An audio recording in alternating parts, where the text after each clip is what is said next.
Alô, time RL, Resenha Loading chegando na Rede Com Brasil e no YouTube. Hoje vamos falar do futebol de base, todos os bastidores, a expectativa dos atletas e também dos treinadores. Vamos falar de preparação física, tem um convidado muito especial. É um prazer receber você aqui, ele que está na base, sub-16 do Fluminense. Arthur Vinícius, que alegria, hein? Prazer enorme estar aqui com vocês, somente agradecer a resenha, né? E vamos lá para esse papo aí, vamos ver o que a gente tem para falar aí. Hoje eu trouxe ele que é professor dos meus meninos, desde que eles são pequenininhos, Pedro Henrique. Pedro é professor do PSG Academy, treinador, preparador físico também, você prepara muitos meninos que querem ingressar nos clubes. Prazer ter você aqui, Pedro. Prazer, Vanessa, obrigado pelo convite aí. Sim, como ela disse, eu trabalho no PSG Academy e tenho a parte de preparação física. Tive a honra de trabalhar com os meninos, né, com o Lorenzo e com o Luca, hoje eles estão no sub abaixo, mas vamos para essa conversa aí, vamos ver como é que vai fluir aí, o que vai ser de hoje. Edson Júnior também presente aqui, de volta ao Resenha Loading. Você que trabalhou muito tempo na base do Flamengo e que hoje tem um projeto incrível, Bola no Chão, que prepara os meninos para ingressarem nos clubes.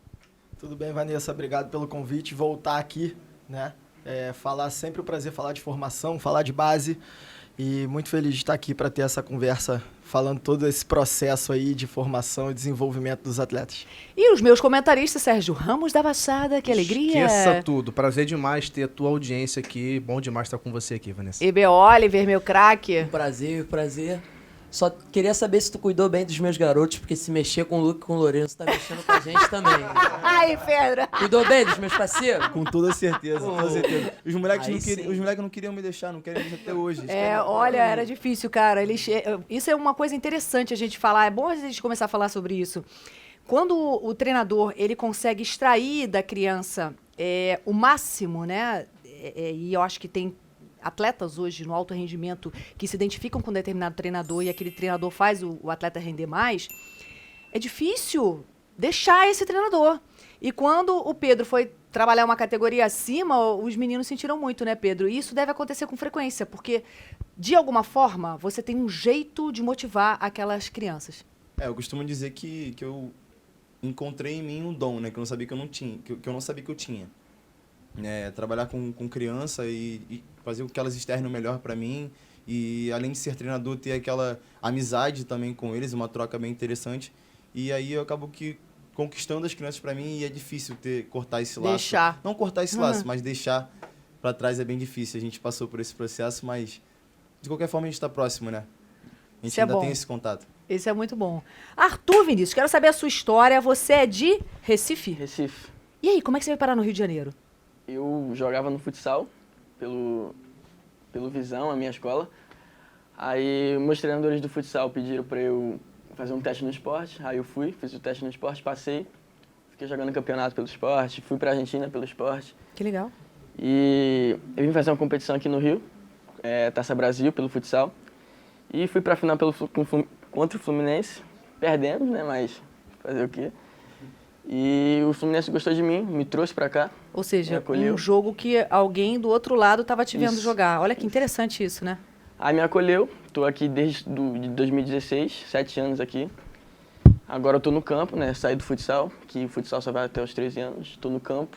Mas o quanto o futsal te ajudou nesse processo? Muito. Dribles curtos, de trabalhar num espaço menor? Sim, a dinâmica é diferente. Mas querendo ou não ajuda o futsal, porque desenvolve bastante o atleta. Um exemplo, espaço curto, drible, domínio de bola é diferente, mas ajuda, domínio orientado, entendeu? Ajuda, mas campo é totalmente diferente. E como foi pra você virar pra sua mãe e pro seu pai e falar: mãe, eu vou pro Rio de Janeiro jogar bola pelo Fluminense? Como é que foi a reação dela? Imagina isso. É uma coisa difícil de se fazer, é uma decisão difícil de se tomar, mas todo esforço muda a vida da família inteira, né? Meu pai se demitiu da empresa para tentar vir aqui comigo. Veio meu irmão também, que tem 19 anos, e minha mãe. Aí a gente saiu de carro, lá de Recife, viemos. E foi isso, meu pai largou tudo por mim, tá confiando em mim, e eu tenho que... Você se sente pressionado? Não, porque eles não me deixam assim. Eles me incentivam pra eu conseguir algo, entendeu? eles não me cobram muito, entendeu? Eles deixam à vontade pra eu não ter muito isso na cabeça, que jogador tem isso na cabeça É bom ter essa tranquilidade, né, Vanessa? De poder treinar em paz, jogar Isso, em paz. isso. Sem esse pressão. Isso, justamente. Porque senão o bom futebol não aparece. Edson, você tem essa vivência toda do Flamengo, muito tempo trabalhando lá. E hoje, você, no teu projeto no Bola no Chão, você prepara meninos para ingressarem na base dos clubes. E gera uma expectativa gigante. Do pai, que sonha e que às vezes queria ser jogador, não foi. Então ele joga toda a expectativa em cima dessa criança. Aí ele cobra. Aquela coisa que eu sempre gosto de falar, eu adoro falar isso. Os pais que xingam os próprios filhos, que tem uma cobrança bizarra em cima deles, é cruel demais, né? É muito complicado, né? Porque a gente vê o que o sonho faz, né? O Arthur tá dando o exemplo de ter vindo de carro com toda a família para um outro estado, uma outra realidade. E muitas vezes é movido a isso. Não é só o sonho do atleta. Tem todo o sonho da família por trás. Tem toda uma expectativa que se cria, né? E eu entendo que nós somos movidos pelo sonho mesmo. Isso é importante. É importante que a gente esteja sonhando. Mas é muito importante que aquilo ali, quando eles são crianças, ainda seja um momento de lazer, né? Eles têm que ter prazer em estar jogando bola. É um privilégio. Eu costumo sempre falar para todo mundo assim, cara, olha o privilégio. Ou eu trabalho com o lazer das pessoas. Então, para mim, isso tem que ser motivo de muito orgulho e de muita tranquilidade. Imagina para uma criança que está só jogando bola, né? Se aquilo for tratado como um emprego, como a possibilidade de mudar a vida, isso vira muito peso. Mas se aquilo ali for... O Kobe Bryant falou muito isso, né? Que abre mão de muita coisa para jogar bola. Ele falava assim, eu nunca abri mão para jogar basquete. Era um eu prazer. abri a mão de jogar basquete para fazer outra coisa. O basquete era o meu lazer. Aí facilita muito, né? Porque aí você tem prazer, aí você está totalmente envolvido com aquilo. Pedro, quais são as preocupações dos pais quando eles te procuram? Poxa, meu filho precisa treinar os fundamentos ou precisa ficar talvez um pouco mais forte, que hoje eu acho que tem essa exigência da base, de que a base já olha para o menino, será que esse garoto já maturou? Eu preciso de um garoto um pouquinho mais forte. Quais são as preocupações dos pais? Os pais, quando eles me procuram, geralmente eles pedem para eu dar muita ênfase em questão de resistência e potência. Eu tenho muita procura disso, em questão de preparação física mesmo, de campo, em questão de velocidade e resistência ali, cardíaca, essas coisas. Porque eles, mesmo são crianças, eles procuram estar sempre velozes. E eu trabalho com muito atleta que é lateral, que é meio campo, que é ponta. E aí os pais geralmente procuram muito, muito para isso. Quando é um atleta já voltado para o setor defensivo, aí os pais pedem mais a questão de força. Agora você está fazendo a preparação do Frota, que é um menino que é atleta do PSG, que passou para a base do Fluminense. Qual é esse trabalho que você faz com ele? Então, o Frota eu já trabalho com ele já tem 1 ano, né? O Frota eu sempre fiz uma preparação com ele voltada para a inserção na base, né? O pai sempre pediu para que eu trabalhasse forte com ele, firme com ele. Você conhece o pai do Lucas, então você sabe como é o Artuzão lá. E agora que o Lucas chegou na base, né? Ele está na segunda semana já com o time. Ele é sub-11. 11. A gente agora aumentou a carga de treino. Ele está treinando segunda, quarta e sexta no Fluminense. Comigo ele treinava 2 vezes na semana, agora ele está treinando 5 vezes na semana. E a gente tem um planejamento de treino. A gente começa na segunda-feira com uma resistência. Na terça-feira a gente já passa por um trabalho mais de drible a pedido do responsável. Eu também deixo o responsável bem à vontade, né, para solicitar o trabalho que ele quer que eu faça com o filho, porque geralmente isso vem também do treinador principal. Né, já passa essa demanda para o pai. Exatamente. E aí a gente vai estar trabalhando um processo também para o Lucas de marcação, de como se defender com a bola nos pés, entendeu? Trabalhando alguns pontos. Algumas valências que ele precisa alguns desenvolver. Pontos que foram exigência do treinador. Entendi. Entendeu? O treinador passou pro pai, onde ele precisava melhorar. E aí o pai conversou comigo e a gente vai trabalhando. Então, assim, quando eu pego o atleta, geralmente o responsável já vem com algumas exigências, entendeu? Já mostra, eu quero que você melhore esse ponto. Quando me procurar, eu quero só o trabalho de preparação física.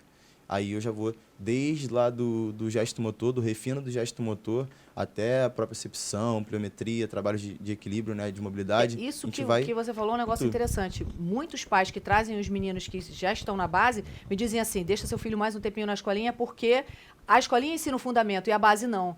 A base espera atletas prontos, é isso? Eu acho que a gente vive uma cultura muito resultadista, né? E imediatista. Então, assim, isso está cada vez mais aflorado E os clubes têm uma tendência hoje a priorizar atletas que te dão um resultado mais cedo, né?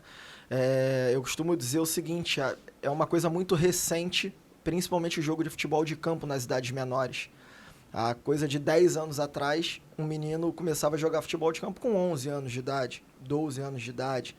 Hoje o menino começa a jogar um campeonato de campo com 7 anos de idade. Só que tem uma coisa que eu acho que é um ponto-chave dentro disso. A idade diminuiu muito que o cara inicia, mas a expectativa continua a mesma. Então a gente está cobrando de um menino de 7 anos que ele faça o que a gente cobrava um menino de 11 há 10 anos atrás. Sabe? Cruel. Isso é muito cruel.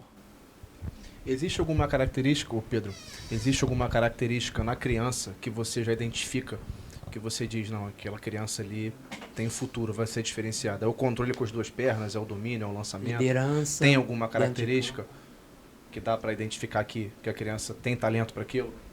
Então, geralmente quando o pai traz, né, para mim a questão do atleta, do filho, ele já passa como foi o antes. O histórico da criança. E aí eu tenho alguns, né, que pós-Copa do Mundo, o futebol, né, cresceu ainda mais. E aí tem alguns que passam por umas questões na escola, como, você é ruim, você exclui o menino do jogo. E esse é um menino que eu trabalho desde do refino de gesto motor até lá em cima. E quando o atleta, né, o pai vem com um atleta falando, eu quero que ele faça um trabalho de desenvolvimento para entrar na base. É onde a gente chega nesse ponto de analisar. Se ele é ambidestro, se ele tem um trabalho, se ele joga somente uma posição, porque hoje o futebol ele é muito versátil, ele precisa de atletas que tenham uma versatilidade ali de poder jogar na meia, na lateral, assim como Arthur Vinícius. Então, assim, a gente procura sempre estar conversando com o atleta, entender qual é o objetivo do atleta para a gente poder chegar no ponto de, ele tem sim um futuro. Você já mudou de posição? O teu treinador já te mudou de posição? Quando eu subi do futsal pro campo, eu comecei de meia. Jogando de meia, e ano passado, ano retrasado, meu treinador falou que não ia ter muita oportunidade, que tinha muita gente na meia, para disputar era ruim. Aí ele falou que de lateral eu teria mais oportunidade. Aí eu joguei o ano todo de lateral. E você se sentiu à vontade nessa posição? Me senti à vontade, é uma posição onde requer mais marcação, porque é uma parte mais defensiva. E mesmo assim eu não me adaptei rápido, que tem que se adaptar rápido, né? Aproveitei a oportunidade, viajei, fui para São Paulo, Minas, disputar campeonatos. E aproveitei a oportunidade, fui bem. E agora no começo do ano, outros treinadores me colocaram de meia, me voltaram para meia. Aí eu estou aproveitando a oportunidade, sendo titular, fazendo bons jogos e seguindo. Se precisar de lateral, eu vou na lateral. Se precisar no meio, eu vou no meio. E qual você acha que é seu ponto? Você foi para lateral, certo? Você é de origem, você é meia. Qual foi o seu ponto mais negativo e mais positivo na lateral, que você acha? Eu tive que melhorar nisso. Tive que melhorar bastante na marcação, né? Que eu gostava de marcar. Meio ofensivo, né? Isso. Ai, que difícil, né? Eu me acostumei rápido. Fui bem na marcação, melhorei pra caraca na marcação. E quando eu voltei agora pro meio, tô conseguindo roubar mais bola, tô conseguindo correr mais, que o lateral... Um segundo volante surgindo aí. Aí, aprendeu não é? Isso aí. Mas eu tô jogando de segundo volante até. Então. Às vezes eu jogo de primeiro volante. Perfeito. É um coringa, né? E quando você veio aqui, você saiu de Pernambuco, veio pro Rio de Janeiro, qual foi a primeira dificuldade que você encontrou, assim? Tipo, a primeira coisa que você falou, caraca, muitas pessoas reclamam que nesses clubes tem muita panela. Qual foi a maior dificuldade para você assim que você chegou no Rio de Janeiro? Se adaptar com o Rio de Janeiro, com a minha família distante também. Deixei todo mundo lá, só vieram os meus pais e meu irmão. E na base, tem, querendo ou não, panela, né? Mas saber lidar, treinar todos os dias. Não se abalar com isso, porque às vezes você pode estar na panela, entendeu? Aí, você é craque, né, cara? Entendeu? E é isso. Tem que saber lidar. Se tiver e se não tiver. Se tiver na panela, né? Pô, melhor ainda. Pô, garantido. É importantíssimo falar isso. Ele tá falando da questão da panela ali. A estrada é muito longa, né? Tem 16 anos, já deve ter uma sensação de que já passou por tanta coisa e ainda tem ali uma trajetória pela frente. A gente, eu acho que na vida, não só dentro do esporte, mas o atleta é muito. Todo mundo sabe lidar com um momento bom. Todo mundo tá preparado para o momento que tá jogando, que é titular, que tá na viagem, né? Mas eu acho que o atleta ele se faz no momento de dificuldade, né? Porque no momento que você tá fora da relação, no momento que você não entra no jogo, é o momento que você fala assim, quero largar, o treinador não gosta de mim, eu não dou conta disso aqui. E o cara que entende assim, cara, tô mal, não é o meu momento. E a vida é assim. Exato. Qualquer profissão. Talvez você passe na peneira do futebol, mas talvez você não passe lá na peneira da vida. Eu hoje estou numa situação assim difícil. Algumas mães me ligam e falam assim, meu filho foi chamado para fazer a peneira tal. O que você acha? Leva ou não? E se ele não passar? E se ele passar, minha vida vai mudar, né? Hoje o treinador dos meus filhos ligou e falou assim, Vanessa, eu acho que o Lourenço vai jogar, o Luca não. O que a gente faz agora? Falei, agora você vai dizer para ele que existe um negócio chamado convocação. Tá convocado, vai jogar. Não tá. A vida é assim. E também é não né? desistir, né? Também é não desistir, porque tem atletas que não vão passar na primeira peneira. Mas mesmo assim, não é porque ele tomou um não naquela peneira ali que ele acabou o mundo, entendeu? Tá aí Acho o Cafu, que- né? Cafu excelente. Acho que a exemplo. persistência, né? A persistência e você não parar de treinar. 11, eu Peneiras? acho. 11, acho. não foi isso aí que ele passou? Você não parar de treinar é super importante para você alcançar o seu objetivo, né? Então, acho que você receber um não, você não tá no seu melhor momento, é você entender, abstrair aquilo até para você amadurecer também aquilo dentro de si, buscar o melhor preparo para você evoluir e conseguir chegar numa vaga, talvez não no seu clube de coração, que é onde muitos tentam ir logo, né? Onde chegar logo. Muitos já, eu sou vascaíno, vou logo no Vasco. E aí tomam o não do Vasco, mas tomam sim do Fluminense. E aí? Entendeu? Então, acho que isso é muito interessante você continuar seu trabalho, você entender que você tomou um não ali, mas você tem outras oportunidades que podem vir surgir para você e você tem que estar preparado. E é muito louco isso, né? Na cabeça do clube, e a gente conhece jogadores famosos que um clube dispensou, o outro pegou e o cara aconteceu naquele O clube. Pedro. Dia 1º de abril, a mãe dele ligou pra ele e falou, você tá dispensado do Flamengo. E, pô, 1º de abril ele não acreditou, mas ele foi, aí foi pro Fluminense. Quando um clube, tipo o Flamengo, Botafogo, Fluminense, quando um clube grande quer pegar um atleta seu, o contato é feito diretamente com você ou com a família do moleque? E quando esse contato é feito, vocês trocam um pouco como é que é? Troca o foco dessa preparação, vai para uma preparação mais mental, porque você está no Flamengo, mas você ainda tem 5 anos de base, sua carreira não está feita, vocês trocam um pouco esse foco?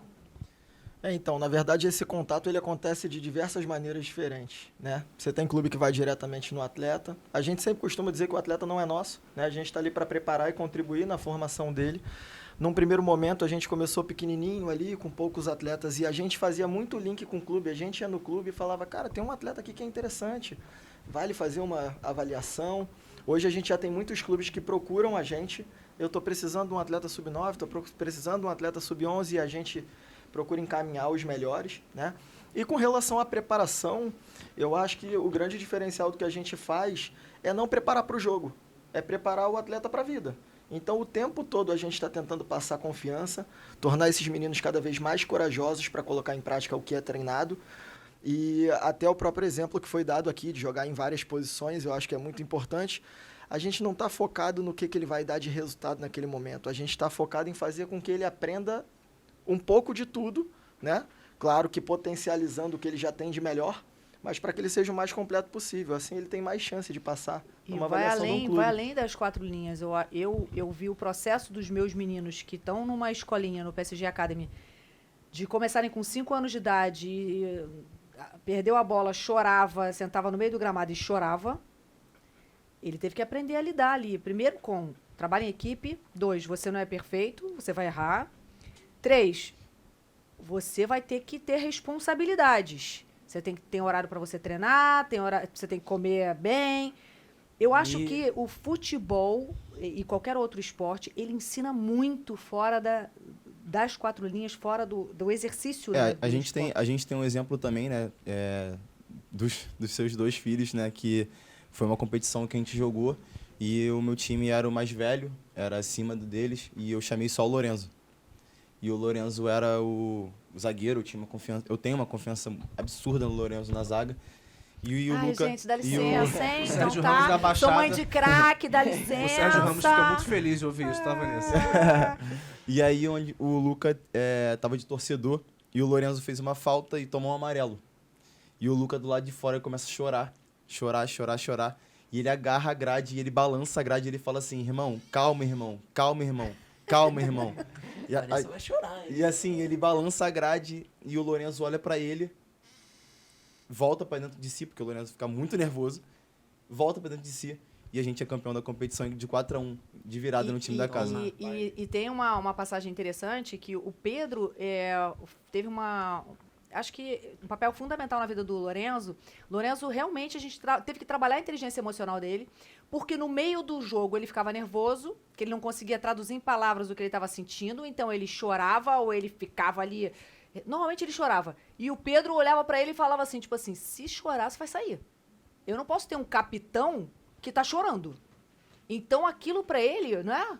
Foi um processo de amadurecimento. O ano que o Lore teve comigo, acho que ele amadureceu bem Muito, essa parte mental, né? Porque eu não dava aquele mole pra ele, né? Que geralmente alguns treinadores deixam, tipo, a criança começa a chorar, vai lá, faz um carinho, vem cá pegar no colo. Não, o Lorenzo Não dá. engole o A choro e gente vai tá jogar. falando de meninos que começam a jogar com 5 anos de idade. Eles não têm inteligência emocional, gente. Não, é importante entrar nesse assunto porque a gente já viu, isso ficou bem marcado, o Thiago Silva, que era o nosso capitão, o grande xerife. Boa lembrança. Né, chorando e bem abatido. Eu acho que isso faz parte também da vida de um Arthur, você sente que você, ao longo da tua vida até hoje, você teve que trabalhar isso na tua mente? Do tipo, eu tô revoltado, esse juiz, filho da mãe, que, tá roubando a gente. Muito. Mas eu preciso virar o resultado dentro do jogo. É muito emocional o futebol, não tem palavras. O futebol, às vezes você tá ruim, por exemplo, tá mal no jogo, tem que ter o controle para quando alguém cobrar de você saber escutar, saber falar também. Um exemplo, você errou, para não sair descontrolando, xingando os outros. Saber escutar, saber falar. Um exemplo, o juiz roubando.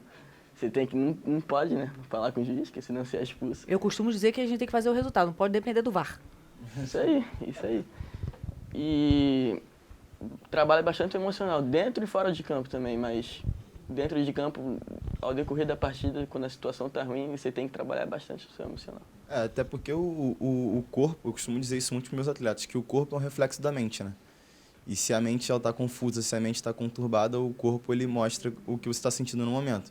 E se você entra num jogo com nervoso, estando nervoso, ou se você entra com você tem algo antes do jogo. O adversário já percebe também. Se acontece algo antes do jogo também, até extra-campo, extra-vestiário, algum problema familiar, alguma coisa, o atleta Perde o demonstra jogo esse antes de campo. entrar em campo, né, Pedro? Perde o jogo ali mesmo, você já cai ali, já no jogo. Se o atleta não passar por isso na infância, provavelmente ele não vai conseguir ser um cara que tenha Administrar uma parte isso. mental mais forte, né?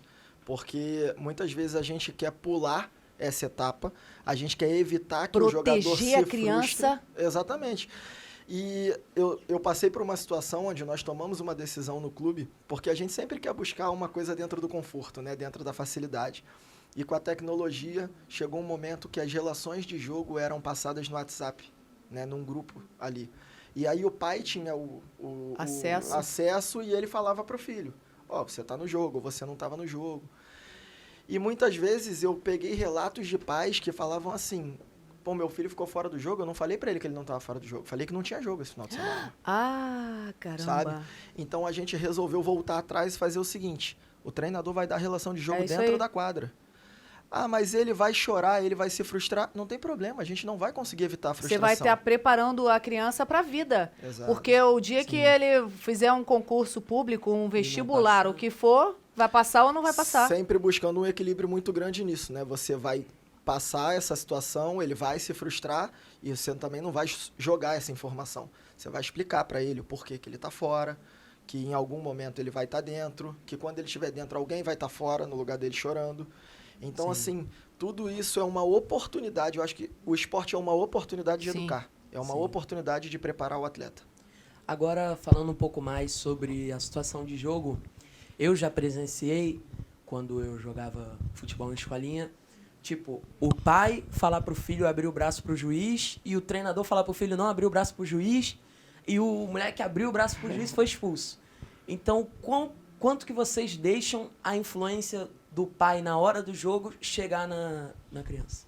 Bom, então, eu particularmente deixo 0. 0? 0. Porque nem no treino eu permito essa questão do pai ficar orientando. Inclusive, eu já tive casos no meu treino, porque lá onde a gente trabalha é muito próximo, de um menino no treino fazer uma coisa que o pai acha errado e o pai orientar através da grade. E naquela mesma hora eu falo, por exemplo, fulano, você tá certo, você fez o que eu pedi. Errou, mas você fez o que eu pedi, você tentou. Entendeu? Então, assim, ele errou pra mais, vamos dizer. Os pais só atrapalham, porque Entendeu? o pai fica assim, avança o treinador, volta, aí a criança para e acabou, perdeu o jogo ali, porque ela para. Isso é importante. Tem exemplos piores do que isso, que você deu um exemplo assim, o treinador mandou avançar, o pai mandou retornar. Tem hora que o pai fala assim, toca a bola, o treinador fala, dá o passe, é a mesma coisa. Às vezes nem precisam de informações Entendi. diferentes. Só que são duas pessoas falando ao mesmo tempo. Isso é muito louco, e assim, eu não sei se vocês já ouviram, provavelmente vocês já ouviram alguma historinha do McDonald's. E assim, é muito bom isso, porque Não. vocês conhecem com certeza alguém que prometeu pro filho, se você fizer gol hoje eu vou te levar no Meu McDonald's. Deus. Eu espero que eu não tenha... Não, já sei, espero na que a Copa, Vanessa não conheça teve ninguém. muita coisa de vou te dar a figurinha da Copa. E assim, isso é muito interessante, porque assim, Isso é cruel. é claro que quando o pai faz isso, ele tá tentando ajudar, ele tá tentando motivar, ele tá tentando dar um extra. Só que o atleta, quando ele recebe isso em algum momento se torna uma pressão, né? Porque o atleta, ele começa a pensar assim, se eu fizer o gol, eu vou ganhar um prêmio por isso. Ou seja, se eu não fizer o gol, acaba sendo quase que uma punição, né? E aí o atleta sai na cara do gol, ele e o colega contra o goleiro pode fazer o gol sem goleiro, o que ele faz? Ele chuta em cima do goleiro. Aí ele perde o gol, o treinador tira ele, o pai fica com raiva do treinador. Tudo isso começou com o McDonald's lá atrás. É. Eu tive isso mesmo, eu tive um é isso exemplo mesmo. agora. Lá a gente faz um processo de avaliação sempre para o atleta entrar no time elite, né? Que a gente chama lá. Eu tive um exemplo de 2 atletas que vieram de férias, moram fora, e vieram treinar apenas no meu time. E aí o pai falou para um deles assim, se cada gol que você fizer, eu te dou R$20. Meu Deus. O moleque fez 7 gols. Amassou. Ele amassou no Acabou treino. com o jogo. Ele acabou com o Faliu treino. o pai. Só que assim, ele não tocou nenhuma vez a bola. Tá entendendo? Isso foi ruim pra mim Muito. e foi ruim pro pai que Faz teve. parte do seu treino. E foi do seu ruim trabalho. pro Talvez tenha pai. sido ruim pra ele como atleta. Foi ruim pro pai e foi ruim pra evolução dele como atleta. Tá entendendo? Então, assim, essa questão de quase um suborno, né? Vamos dizer assim. É. Quase, isso é ruim. Isso Mas ruim, é a muito filosofia do bicho no futebol também, né, gente? É meio isso, né? Se ganhar, tem o bicho, vai dividir. Só que a gente tá falando de crianças que estão em crescimento, em desenvolvimento. Como é que você vê isso? Essa coisa da pressão dos pais? Eu particularmente, meu pai às vezes fala isso também, de exemplo, se fizer gol, O pai tá ali, gente. O pai Só tá que ali. aí, quando eu entro em campo, eu não lembro dele, não lembro de ninguém que tá de fora do campo, só escuto meu treinador, faço o que ele tá pedindo, porque eu sei que vai ajudar a equipe, entendeu? E se fizer o gol, é consequência. consequência. Aí ganha. Aí vai no McDonald's. E talvez o que o atleta mais precisa, eu falo muito isso pros pais. Cara, ele precisa muito mais de você quando dá errado, né? Então, assim, cara, hoje meu filho fez um gol contra. Beleza, leva ele no McDonald's. Hoje ele precisa de você. Ele precisa entender que ele não vai perder o carinho do pai e da mãe dele porque ele foi mal no jogo.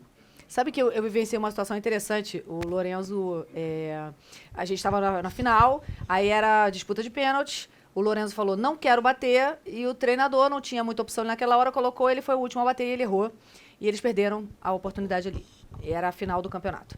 E aí ele chorava copiosamente, e aí o Luca, né, o gêmeo, meu outro filho, veio para abraçar. Ele aceitou o abraço de todos os atletas adversários, menos do irmão dele. Eu gravei tudo, depois eu assisti com eles, e eu falei, o que houve aqui? Ele falou assim... Eu imaginei que eu ia ouvir qualquer coisa, tá, gente? Mas a palavra do Lorenzo foi... Ele não fez nada pra ajudar o time e tá chorando por quê? Olha que coisa louca. Meu pai, a situação era o contrário, né? Como eu era uma estrela na escolinha, ele falava, se você não fizer gol, eu te levo no McDonald's. Porque era uma coisa impossível de acontecer. Eu era uma estrela. Bernardo. Calma aí, cara. Calma aí. Eu era zagueiro, tô brincando. Ai, olha aqui. Amei essa conversa, amei esse papo incrível no último grau. Quero muito agradecer a vocês. Quero desejar Boa sorte pra você. Tu quer fazer mais uma pergunta, Guilherme? Gostaria, Ótima sorte. Então faz, Guilherme. gostaria. Qual o seu maior sonho e o seu grande ídolo no futebol? Aonde você quer chegar e o seu grande ídolo? Meu grande ídolo é o Messi, né? Eu acho que grande ídolo de vários... Cristiano, não? Assim? Sou mais o pai, Cristiano. sou mais o pai. É que a gente tem uma discussão que ele defende um, eu defendo cada um, defende Sempre tem, Não, mas a gente Eu aqui sou é fã mais do Cristiano Cristiano. Ronaldo. Você é cristiano também? Eu sou CR7. Aqui a gente é Cristiano, aqui a gente é Não, mas Cristiano. eu admiro gente muito aí. o Messi, até porque eu sou canhoto também, e ele também é canhoto. E Mas pra fala. gente qual o seu maior sonho. Messi. O Messi, mais o Messi, e o Kevin De Bruyne também. Gosto de como eu jogo de meio, entendeu? Aí eu admiro muito ele, mas o meu sonho no futebol é chegar no profissional, né? Pelo Fluminense ou não pelo Fluminense. Se acontecer de eu ir para outro clube, eu tenho que encarar como se fosse minha vida, entendeu? Mas pelo Fluminense eu queria estrear profissionalmente pelo Fluminense e também para Europa, né? Sonho de todos os atletas. Falou Diniz. Arthur Vinícius. Guarda esse Alô, nome. Diniz. Guarda esse nome. Gente, muito obrigada. Maravilhoso. Foi um prazer. Papo incrível. Que vocês possam revelar muitos talentos. Arthur Vinícius, que a gente possa te ver jogando e brilhando Amém. no Fluminense e na traz uma Premier camisa pra League. gente, hein? E onde for. Né não? Vou te apresentar o Cano. Nosso ex-parceiro do Vasco. É. E quero desejar muito boa sorte pra você. Vai dar tudo certo. Obrigado. Brilha muito, tá? Amém. Se Deus quiser, logo eu estarei no profissional aí com o Diniz. Se Deus quiser, receba! E pra você que tá com a gente aqui, se inscreve no canal, aciona o sininho pra que você receba todas as notificações. Você acompanha pelo YouTube e também aqui na Rede Com Brasil. Gente, muito obrigada. Foi um prazer recebê-los aqui, viu? Obrigado você, Vanessa, pelo convite. Foi uma honra estar aqui com todos vocês. Obrigado aí por essa troca. Volta a treinar meus filhos, Pedro, então. Depois a gente conversa. Até a Aí o próxima. João me mata.